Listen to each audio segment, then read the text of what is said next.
Today we are making the jacket from this iconic outfit from Jamie's ex-girlfriend, Annalise. I'm going to be patterning this jacket completely from scratch to custom fit my own shape, but I'm super excited to give it a try and see how it turns out. To draft the 18th century bodice pattern, I'm working with 3 measurements.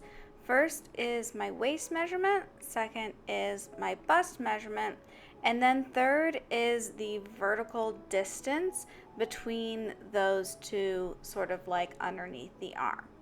And so to do this patterning process, you take a piece of paper, and at the edge of the paper you mark 2 points that vertical distance apart. I think mine was something like 7 inches. Next, we take the bust and waist measurements and divide them in half, and this is because we are patterning 1/2 of the bodice.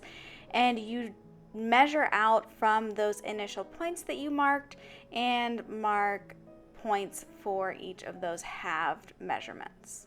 Next, you take a yardstick and connect those 2 points, making sure that your line goes all the way out to the edge of the table. And I'm sorry that I didn't quite get this all the way in the shot, but you can see here that I am lining up that yardstick to draw the point out to the edge of my table. My yardstick didn't quite reach the end of the table, so I'm eyeballing where it would have ended up and then placing a string right at the edge there. You then use this string to draw your 2 curves. So starting at each of the points that I drew, I am drawing a curve around that sort of horizon point that is being formed by our string, and making the waist and the bust. So then I actually realized that I did it wrong. You're not supposed to pass through the markings that are out in the middle of your paper, but rather you're supposed to make sure that you start at the markings that are on the edge of your paper. So now that I have my lines correctly drawn, what I'm doing is taking a flexible measuring tape and kind of folding it along that curved line that I've just drawn out to that half of my waist and bust measurement and marking those. So this is giving me that circumference around my body along these 2 lines. Then once we found those points, we can connect them. And now we have our basic conical pattern that has been custom made exactly to fit our measurements. If this was a little bit confusing, don't worry, it was for me too. I will put Mariah Patty's video in the description below because she does a phenomenal job of explaining this measurement process way better than I ever could. Next, I transferred this conical pattern to a new sheet of paper because I need to add a few things to it.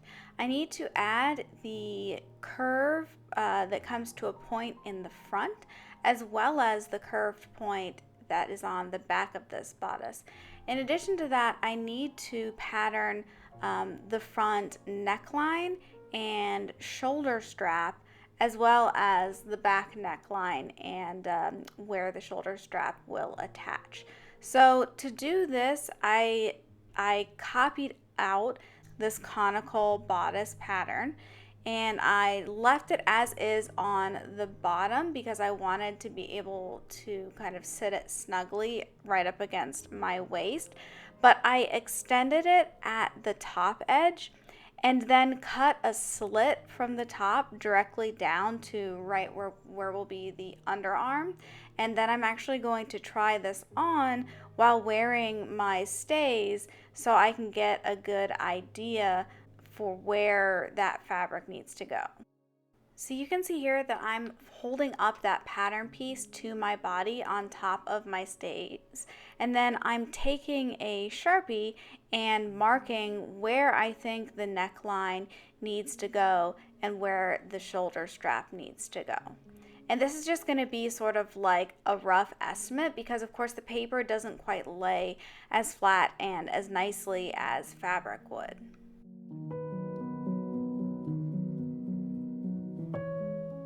With that done, I laid my pattern back down flat again and smoothed out those traced on Sharpie lines.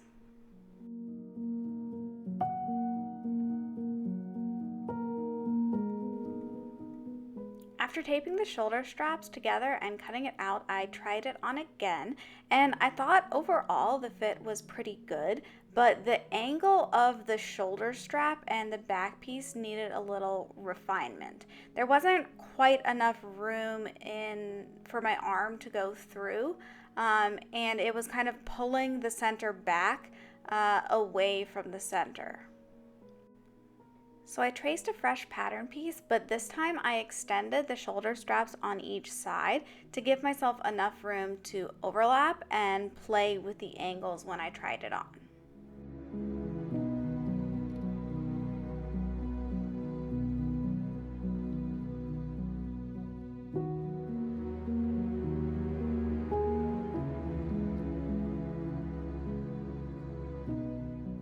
So this way I was able to overlap the two shoulder strap pieces at an angle where they laid much flatter against my chest and across my back and shoulder.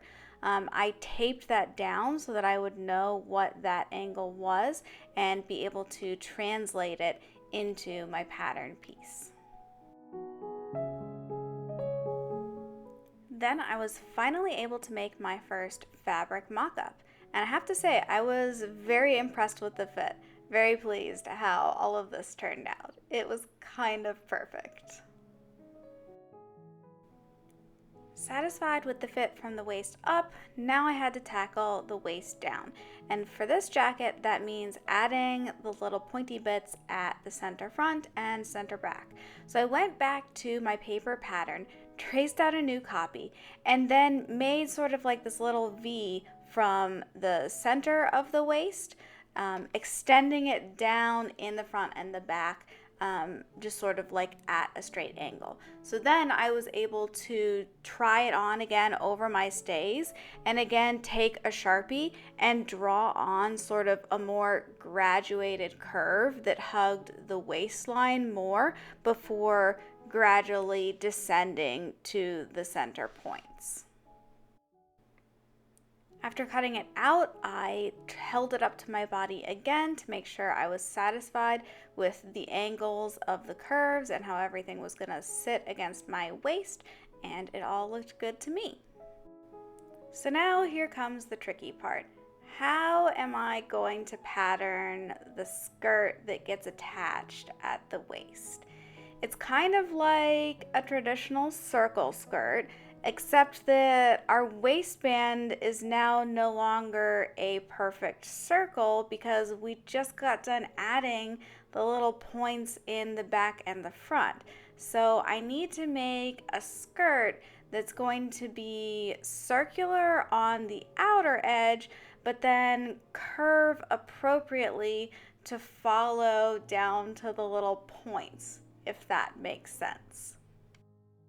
So I kind of just made this up as I went along, but my idea was to start with marking a center point and then use my yardstick to trace out a circular shape on my pattern. So marking points along the circle all the way around to get sort of that even outer circular edge. Then I divided that circle into 4 quadrants so I'd be able to kind of orient myself as to what direction things were facing. Then I brought out my bodice pattern, and so I had marked on that pattern where the center point on the waist was, so I decided I would line that up with one of the lines for the quadrant, and then make sure that the center front point, or actually I think the one that I'm doing there is actually the center back, met and touched the other line, like the vertical line going through.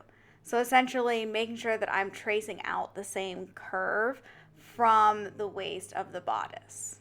So after tracing the back, I pivoted on that center front mark to make sure that I was again meeting the other quadrant line. So then I needed to cut the pattern out, and here I left enough space from the actual line that I marked that I would be able to use that to attach to the bodice, because again I wanted to be able to kind of like put on the paper pattern and make sure I was happy with the shape. So I'm leaving almost like a seam allowance along the waistline as I'm cutting this out, and then I clip into the curves so that those paper pieces will splay out, and then I'm able to tape it onto my bodice pattern piece. So here is what that looks like on, and I gotta say I'm pretty happy with it. It's giving me roughly the right shape of a skirt that will be kind of flaring out over the hips, and then coming down to meet in the front. Maybe some small adjustments will need to be made, but I think I need to wait to make those until I have all of my full skirts and under supports. So here we have the first mock-up that I created in fabric that includes the little points at center front and center back. And you can see here that I have also made the petticoat and pocket hoops that are supporting the skirts for this project. I will link the video for those components below if you want to go check out how I did that. But as far as this first fitting goes, I'd say I'm pretty pleased. I think the overall shape of where the points are laying in relation to the skirt and how they are flaring out over the skirt is working pretty decently. Then here is that same mock-up, but now with the skirt piece attached. And the first time that I did this, I just made like a half skirt. I was thinking I would have one skirt piece per side of the body, but that was really kind of laying oddly over the hoops. The hoops don't actually form like a complete full circle, so I was ending up with this weird overlap. Then I went and I looked at the reference pictures, and I realized that the original skirt actually has 4 panels. It's just that the panels, the front and back panels are overlapped so that the front panel sort of like hides the edge of the back panel. So back to the drawing board a little bit on this skirt pattern. While I was examining the reference photos to figure out how I was going to adjust my skirt pattern, I also noticed that the bodice actually has the traditional 18th century seam lines up the back of it. So I just took my existing bodice pattern that I had been using, hand drew on those seam lines, and then split them apart. So now my bodice pattern comes with 3 pieces. So here is my final mock-up for the bodice. This mock-up includes those seam lines that I added to the back and also the adjustments that I made to the skirt. I made it so that it now comes in 4 pieces with the front overlapping the back. I sewed it on backwards for this mock-up, but when I do the real thing, the front will overlap the back. And then I just made some adjustments to the length of the front and the back pieces. I needed to extend it so that the curve was a little bit more flattering. But yeah, I'm really happy with this bodice, and I think we are ready to go and get to cutting our real fabric. So this jacket will be constructed with a linen lining layer and a silk taffeta, or I think my fabric is actually a silk dupioni outer layer.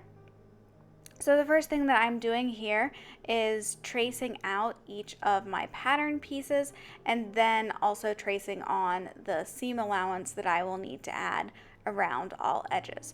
You can see here that I have also marked on notch lines into each of my pattern pieces, and so this is so that when I actually go to sew them together, I'll be able to line those up and make sure that, especially along the curved seams, I'm able to get all the fabric positioned correctly so that I don't end up with like wonky seams or way too much fabric on one end when I get through.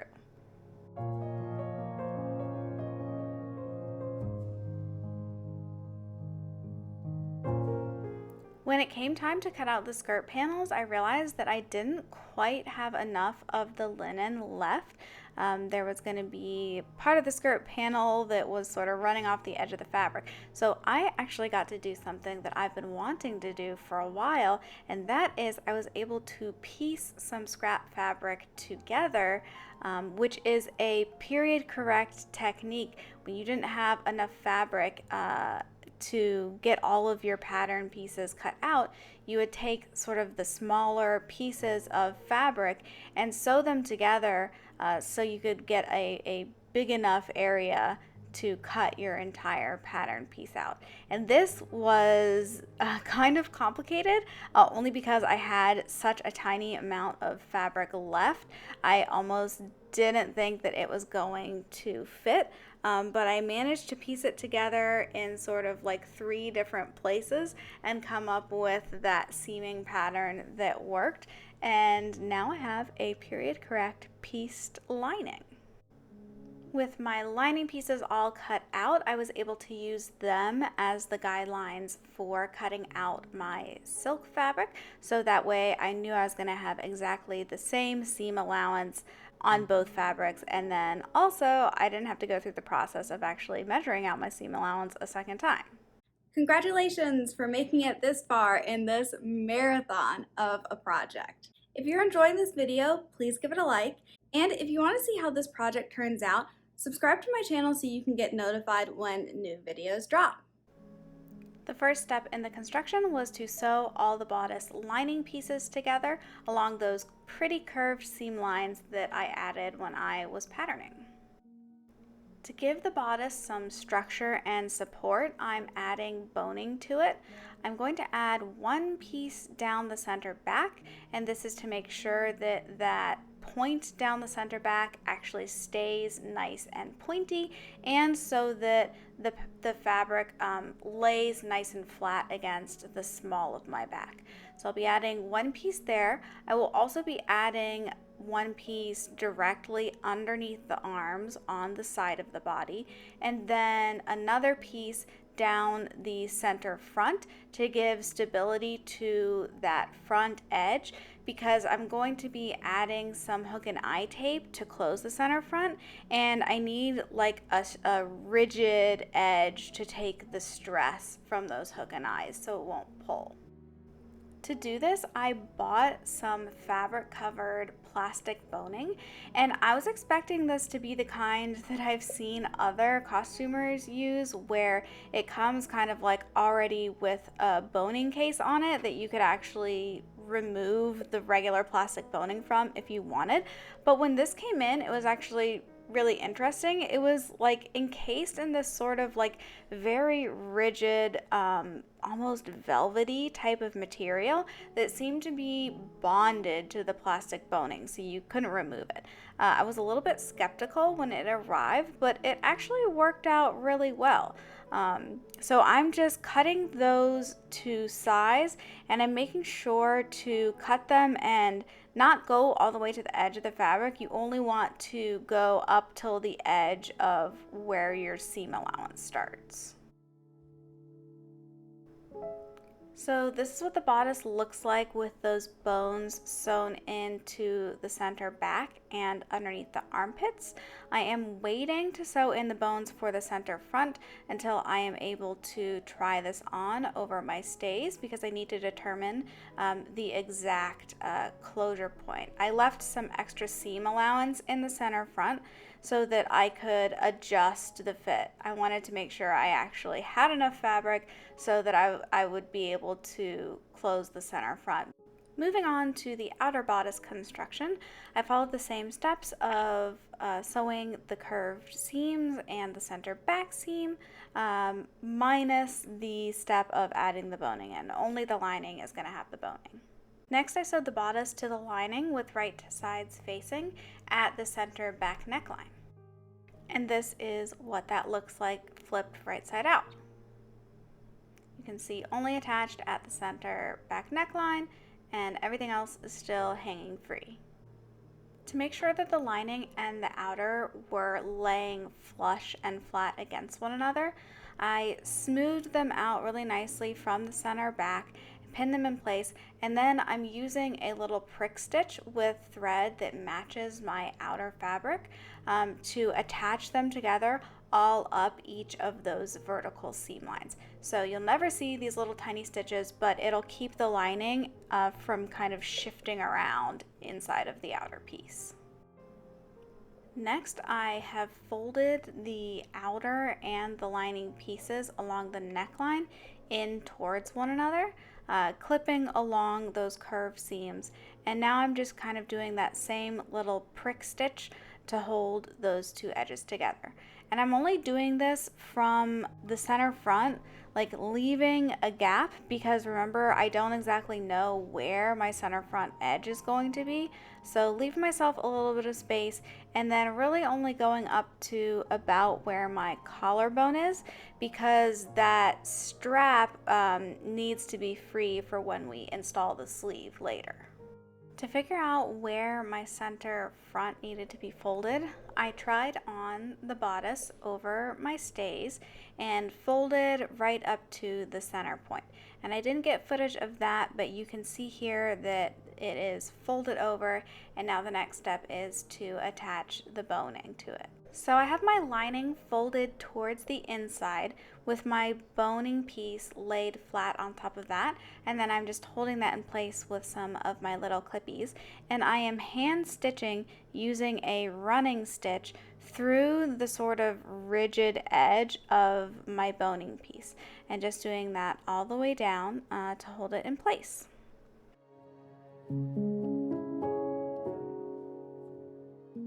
The next step is to attach the hook and eye tape. So I've already completed one side, which you can see there, and to make sure that everything is going to line up correctly when I do the second side, I'm laying it flat down against the side that I've done already, so that way I can line up where the actual hooks and eyes will come together.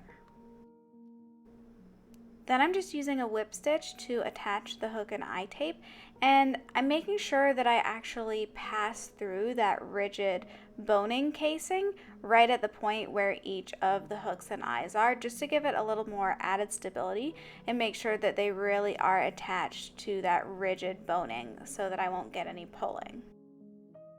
Upon further examination of my reference photos, I realized that the original actually had an additional piece of boning in the bodice, kind of splaying out at an angle from the center bottom front upwards. And I think this was done just to give a little bit more support to the center front and make sure that there aren't going to be any wrinkles. So what I'm doing now is just measuring out how long I need that to be and sewing that in. And thank goodness I noticed this before I attached the outer to the lining at the center front, because I think it would have been nearly impossible to add this in otherwise. So here's what it looks like attached. You can see the inner lining layer with the second piece of boning there. And what I'm doing here is I'm figuring out where exactly I need to fold my outer layer to attach it to the center front.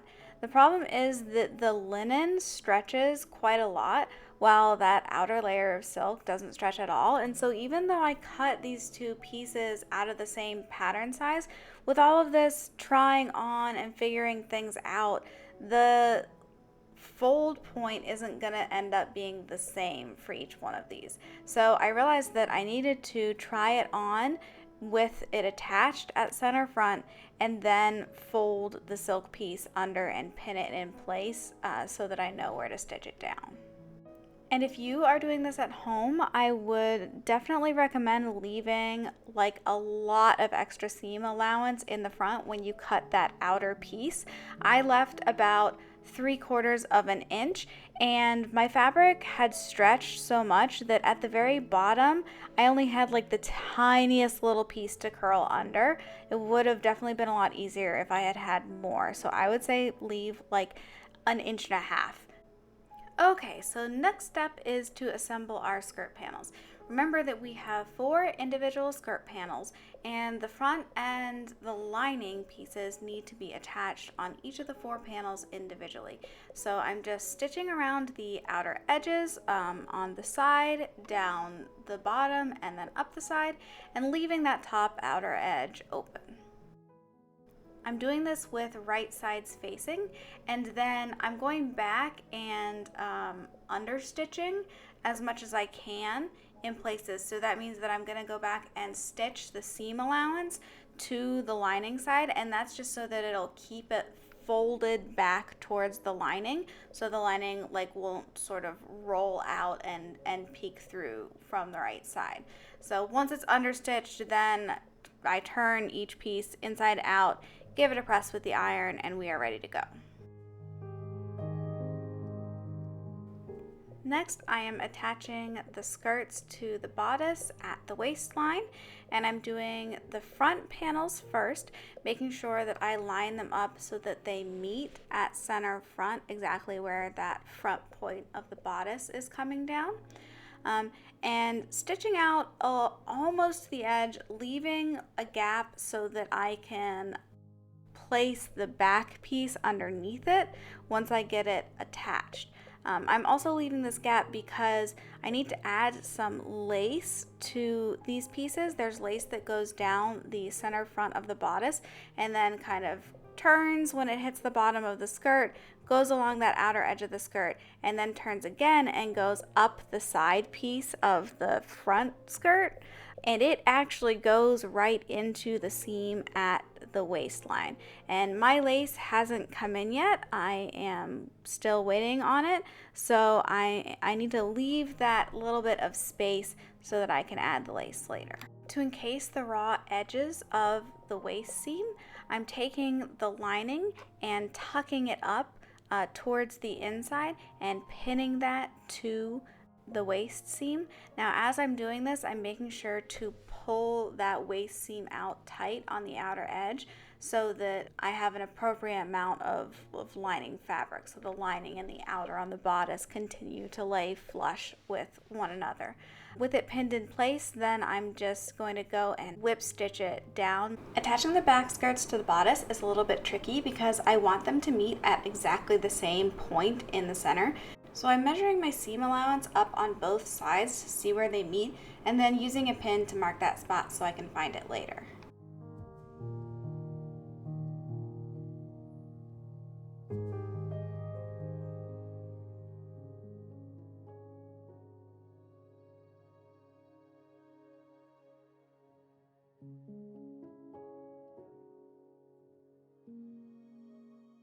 At this time, I only stitched in the back panel for a couple inches in the center because I need to leave room for that lace that's going to be added later. But because this silk is fraying like crazy, I decided that I was going to baste the rest of it in place. So just doing some super huge basting stitches exactly where the real line of stitching will be, and then using basting stitches again to encase the raw edges in the waist seam. This way I won't have to worry about everything unraveling before my lace arrives. To draft my sleeve pattern, I used the Burnley and Trowbridge tutorial for how to draft your own 18th century sleeves, and I didn't get footage of that because my assistant didn't want to be on camera.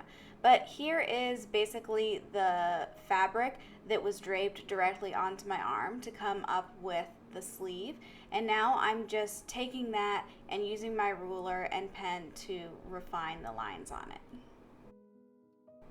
Then I made several mock-ups of this pattern, making small changes as I went, and I'll show you the final sleeve that I ended up with in a second. So this is the sleeve pattern that I've come up with. That is the center top shoulder, that is the underarm, then we have where it flares out on both ends, and we have where the front is going to be split open. And I drafted the sleeve pattern myself following the instructions on Burnley and Trowbridge's YouTube channel for drafting your own 18th century sleeve pattern. And so I basically did like the basic 18th century sleeve that is fitted to your arm and adjusted from there. So I essentially, when you follow those instructions, it ends up with it being a sleeve pattern with one seam, and the seam is on the underside of the arm. So the adjustments that I made were to move that seam from the underarm point to the back of the arm. And I did that so that I could add the little flares that go out at the back. And then I just added like the marking for where I'm gonna split it in the front. I followed the Berlin Trowbridge instructions for 18th century sleeve construction, so for a much better, more detailed and understandable explanation, please go there. But essentially, you lay the fashion fabric and the lining fabric down on top of one another, and then fold the lining fabric up to meet the end. Then you flip that over and fold the fashion fabric up to meet the same edge as well. Then backstitch all the way along that edge, and this will mean that you only have to do one seam for all the parts of your sleeve. Then clip into the curve and turn the sleeve right side out.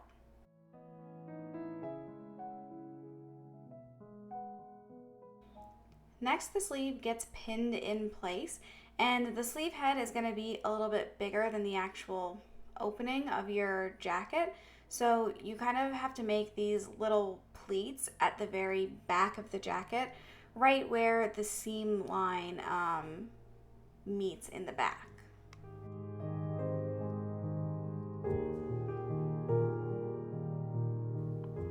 With the sleeve pinned in place, you try it on and check the fit. Remove the garment and make any small adjustments that you need to. I ended up having a pretty good fit on the first go and only needed to make a couple small adjustments. I was overall pretty happy with the sleeve placement. Then the sleeve gets backstitched in place all the way around, and you'll notice here that the sleeve is actually, this is sort of like the top shoulder strap that goes over your shoulder, and so we haven't attached the fashion fabric of that sleeve strap yet. So the sleeve gets stitched in place all the way around to the lining. On the underside, you stitch it to both the lining and the fashion fabric. So then after that, the fashion fabric sleeve strap gets sort of placed down over with its edges tucked under. And at that point, you can do a little prick stitch to attach that all together. So I have messed up the patterning of my sleeve a little bit, and I want to show you what I mean and what I've done to fix it. So see this sleeve? How in the back it sort of like kicks out from the elbow down to the bottom? Well, that point that it kicks out from is not actually my elbow. You can see as I bend, it's actually like 2 inches below my elbow, which that in and of itself looks kind of weird, although not that noticeable. But, ooh, I'm getting stuck by pins. The sleeve right now is way too long. It needs to be hemmed to about here to be at the length that it is in Outlander. But once I do that, see where it's going to hit in relation to where that little kick out starts to happen? It's just going to be like the tiniest little baby kick out, and it's going to look so stupid. Like it's going to make it like go away, but like not all the way away. Like see, it's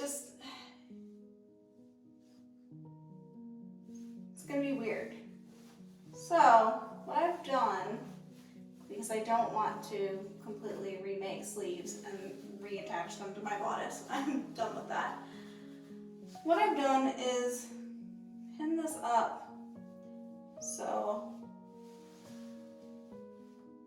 I'm going to leave more length in the back than in the front of the sleeve. So this way our view from the side, although still not perfect as far as where it starts to extend from the elbow, it's, it won't look ridiculous.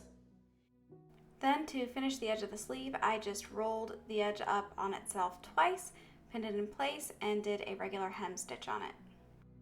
With the main construction of the jacket complete, it is time to start on the trim, and I have this white lace that I will be spray painting a kind of silvery color. Okay, I have sprayed it with 3 coats. I don't know if you can tell on the video, it's very subtle, the change in color. All right, so I'm currently sitting on the floor in front of my bathroom because I literally have no other clear space in my sewing room since I just moved in. So this is what we've got. I'm going to be working on cutting the lace in half so that I can use both edges of it. I'm not sure if the spray painting really did that much. I think it's not like bright white anymore. I was kind of hoping it would be more silvery than it turned out, but I am out of the spray paint, so it is what it is at this point. With the lace spray painted and cut in half, I attached it to the edges of the jacket using a little prick stitch, and then there was this secondary trim that was like a thinner, heavier gold trim. I also spray painted that and am also using a little prick stitch to attach that on top. So I have been worried this whole time putting this trim on that I was not gonna have enough and I was gonna fall short. And I've just kind of been going and going and like, okay, we'll find out when we get there and then decide what we need to do about it. But thankfully, as you can see, we are on the last section of the skirt and it is going to fit. Look at that. With about that much left over. So I did underestimate a bit because this trim is also supposed to go around the sleeves, which I don't have any trim on yet. So I haven't quite decided what I'm gonna do. I'm also kind of running short on the lace, but I think I may have enough lace to go around the sleeves here. So the sleeves might just have to be trimmed in lace without the little secondary gold silver trim. So I have the trim all sewn on. And now all I have to do is put it back together at the waist. The sections that had the trim going all the way up to the top that need to be inside of the seam. So it just needs to kind of slip back inside of the 2 layers of fabric there and be stitched back down. So I've cut the sleeve. This is like the lower portion of the sleeve. And I have basically just cut a slit up and then folded the edges inside and whip stitched the lining down. So here's my little like tester undersleeve thing. It looks okay from the front. I feel like the wing is very extreme and looks really stupid from the side. So I've actually like folded this up. I don't know if you guys can see that. And made sort of like this pseudo cuff with it. And I'm liking how that looks a lot more. Like I just feel like it's a lot less awkward. So I think I may just like chop it off and make a cuff out of it. So I have this folded back and I'm just going to cut like right along this line. Well, this is the cuff like basted in place. It's got this sort of like gap in the front, which I'm not loving. Also like it's just not the right shape. Like I almost think it would be better if, I don't know, I like how much white is peeking out in the front, but I almost think it would be better if it was closed in the front. I don't know, I have more of this pink fabric, so I'm almost thinking I might just try and like actually pattern a cuff. I think I've come up with a sleeve cuff pattern that is going to work. Finally, this will get pleated up here and here. And then this will get situated on the sleeve. And it will not at all look like the Annalise Outlander, but I think it's going to look better than what I had previously. And it'll be more historically accurate too. Okay, here is cuff number 1 with the lining attached to the inside. Okay, so this is what we have now. This is the inside of the cuff, and the pleats are kind of like whip stitched down on both sides. Then what will happen is this will come in, this will come in, and I will whip stitch this together. And this is something that the American Duchess book, which is sort of the instructions that I'm using to help me draft this, tells you to whip stitch the edge together first before doing the pleats. That's what I did when I tried to make cuffs for my Chocolate Girl project, and I just could not get the pleats to lay right. It was so much easier to do these pleats and stitch them down while this was laid flat, and ultimately I don't think it's going to make that much of a difference in how it looks once it's stitched together here. You guys, this is looking so much better. Like from the front, it looks super cute with the pleats and everything. Side view, something's kind of going weird there, but I think I can fix that pretty easily.